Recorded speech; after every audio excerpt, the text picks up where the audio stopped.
welcome to JA Finance Park. Today we are talking a little bit about your income unit, specifically the lesson number 3 called Where's All My Money? Some of you may currently have part-time jobs. You get that paycheck and you're a little bit surprised when you realize the dollar amount isn't quite what you were expecting. So I've got a couple of visitors with us this morning to share a little bit about their own experience. So ladies, would you each go ahead and introduce yourselves for us? Sure. My name is Kristen Churchill, and I work for a major accounting and consulting firm. Specifically, I do audit of information systems and accounting work. Hi, everyone. And my name is Leslie Orton. I work with a home health care company, and I'm an HR generalist. I do everything from getting you set up to work with us to employee engagement programs, all the fun stuff. All right, students, let's assume that you have interviewed for a job, you've been hired, and you've been there a couple of weeks and you're getting ready to get that first paycheck. Such an exciting time, especially if you're saving up for a car, maybe a new phone, some clothes, some shoes that mom or dad won't buy for you. But that dollar amount in your paycheck isn't quite as high as you thought it was going to be. Kristen, Leslie, what are some of the reasons why it wouldn't be as high, and where did that money go? Well, that's a great question, Catherine. In many cases, the federal income percent that's taken out is one large chunk that comes out of the paycheck.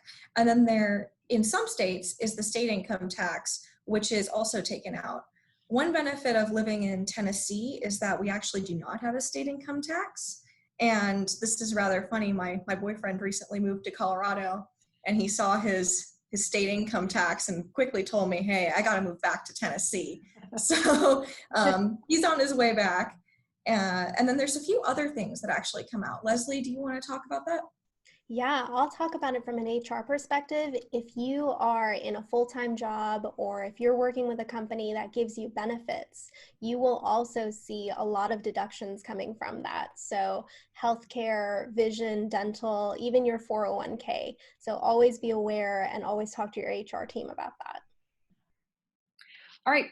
Students, you are going to become familiar with the 3 main types of taxes that you're going to experience, both now as a teenager, but certainly as an adult.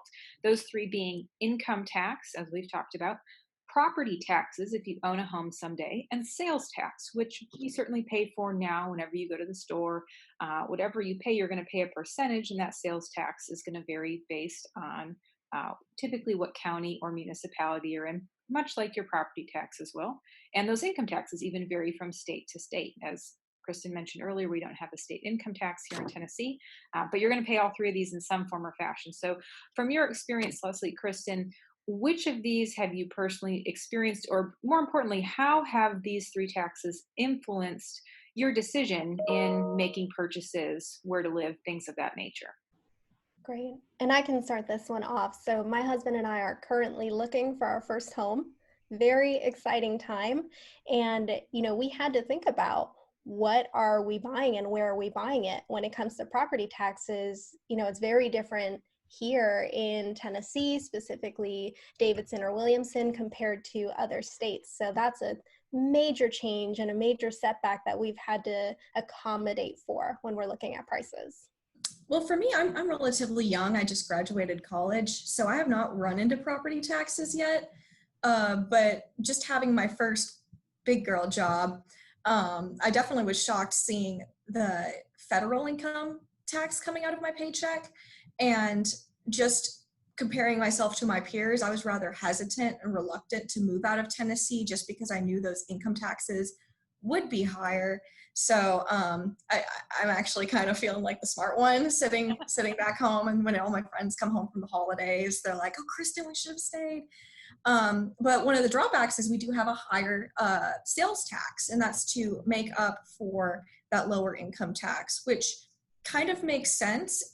Rather than taxing people's labor, they tax their consumption. So if you're someone who has the ability to spend more money on more goods, then you're the one who's kind of bearing the brunt of that. So I do like that about.